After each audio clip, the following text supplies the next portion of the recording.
शब्द में वो ताकत होती है, चाहे तो जिंदगी भर का घाव दे जाए या जिंदगी भर के घाव को एक पल में भर जाए।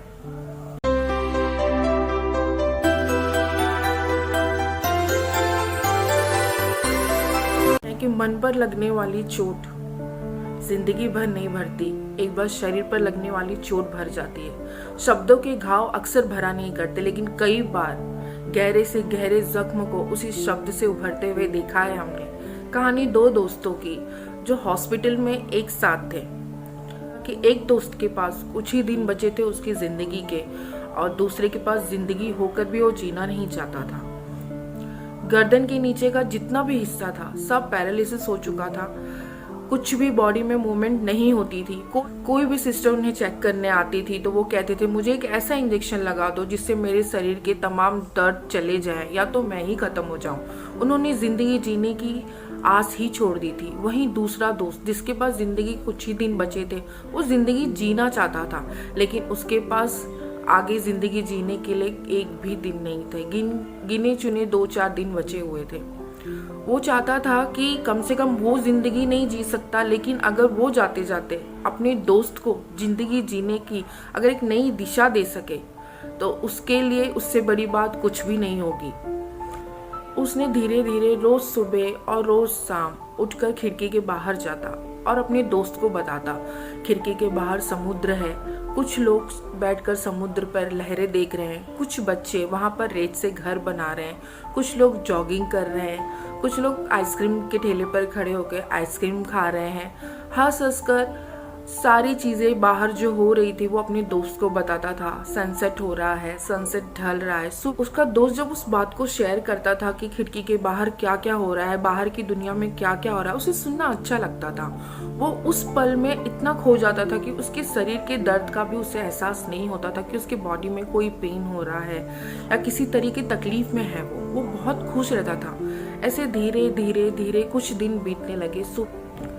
सुबह शाम उसका दोस्त खिड़की के बाहर जाता, देखता और खिड़की के बाहर की सारी बातें अपने दोस्त को बताता। धीरे धीरे उसके बॉडी में मूवमेंट होने लगा। धीरे धीरे उसकी जिंदगी में समझो तो एक नई दिशा उसे मिलने लगी थी। जिंदगी जीने की चाह जो उसके अंदर से खत्म हो गई थी, जो वो सिस्टर से कहता था कि मुझे ऐसा इंजेक्शन लगा दो जिससे कि मैं मर जाऊं, मुझे दर्द ना झेलना पड़े, मैं जीना नहीं चाहता। अब उसके अंदर जिंदगी जीने की चाह, जिंदगी जीने की एक नई दिशा उसे दिखने लगी थी। उसके अंदर जिंदगी जीने की एक नई चाह आने लगी थी। थोड़े दिन बीतने के बाद एक दिन जब उसका दोस्त सुबह उठकर उसने देखा कि उसके पास वाले बेड पर जो उसका दूसरा दोस्त था वो नहीं है, उसने सिस्टर को आवाज दिया। सिस्टर आई। उन्होंने कहा सिस्टर, जो मेरा दोस्त मेरे साथ यहाँ कमरे में रहा करता था वो कहाँ है? सिस्टर ने कहा आपको नहीं पता, कल रात ही उनकी मृत्यु हो गई।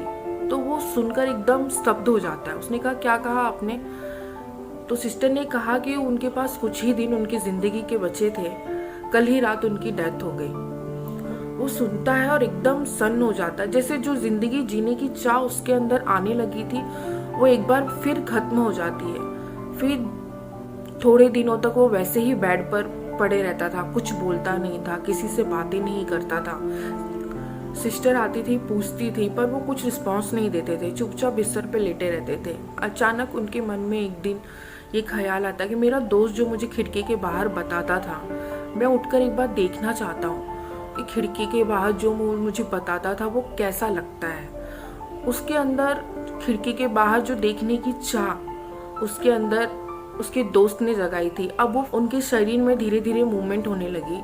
ऐसे लगा कि जिंदगी जीने की जब चाह हम अंदर से छोड़ देते हैं ना, तो हमारा शरीर भी साथ छोड़ देता है। लेकिन अगर उसी चाह को हम जिंदा रखते हैं या उसी चाह को हम जब मजबूती से पाना चाहते हैं ना, तो सब पाना चाहते हैं ना, तो खुलकर हमारा साथ देती है। जब हम अंदर से टूट जाते हैं ना, तो हमारा शरीर भी साथ देना छोड़ देता है। लेकिन जब हमारे अंदर से इच्छा होती है ना कि हमें उस चीज को पाना है, उस चीज को देखना है या कोई भी चीज करनी है, जब आपकी दृढ़ इच्छा होती है तो आपका शरीर, आपकी अंतरात्मा भी आपका साथ देती है। यही चाह उस दोस्त के अंदर जब आई कि मेरा दोस्त जो मुझे बताता था मैं एक बार अपनी आंखों से देखना चाहता हूँ। उसके अंदर ये इच्छा बहुत दृढ़ता से आती है और वो पूरी कोशिश करता है, पूरी जान लगाता है बेड से उतरकर खिड़की के बाहर झांकने की। और वो धीरे धीरे कर कर अपने बेड से उतरता भी है और खिड़की के पास जाकर पहुंचता है और खड़ा हो जाता है। जैसे वो खिड़की के बाहर झांकता है, देखता है एक काली दीवार है। वो देखकर एकदम शांत हो जाता है, ये काली दीवार कहाँ से आई। सिस्टर को आवाज देता है, सिस्टर आती है, सिस्टर से कहता है ये काली दीवार किसने बनाई, कब बनाई। तो सिस्टर कहती है यहाँ पे काली दीवार तो बहुत पहले से है, मैं यहाँ 5 साल से काम करती हूँ, तब से काली दीवार यहाँ पे है। तो वो कहते हैं दोस्त क्या झूठ बोलता था रोज मुझसे, वो रोज सुबह शाम मुझे बताता था कि बाहर समुद्र के पास कितने लोग बैठे हैं, कौन कहाँ खड़े होकर आइसक्रीम खा रहा है, बच्चे रेत से घर बना रहे हैं, कुछ लोग जॉगिंग कर रहे हैं। तो वो क्या मुझसे सब झूठ बोलता था। सिस्टर कहती है मुझे ये तो नहीं पता कि वो सच कहते थे या झूठ कहते थे, लेकिन इतना ज़रूर जानती हूँ कि आज उनकी वो सब कहने की वजह से आज आप अपने पैर पर खड़े हैं। नीचे की तरफ अपना मुंडी झुकाते हैं और देखते हैं कि वो अपने पैर पर एकदम ठीक ठाक अच्छे से खड़े हैं। ये कहानी से मैं इतना ही कहना चाहूंगी कि शब्दों के अंदर वो ताकत होती है कि अच्छे खासे इंसान को अंदर से तोड़ कर रख दे, उसकी जिंदगी तबाह कर दे, या एक मरते हुए इंसान को जिंदगी दे दे। शब्दों में बहुत ताकत होती है। ये आपको डिसाइड करना है कि आपको अपने शब्दों का यूज करना है या मिसयूज करना है। अगर आज की छोटी सी स्टोरी अच्छी लगी हो तो प्लीज इसे शेयर जरूर करिएगा।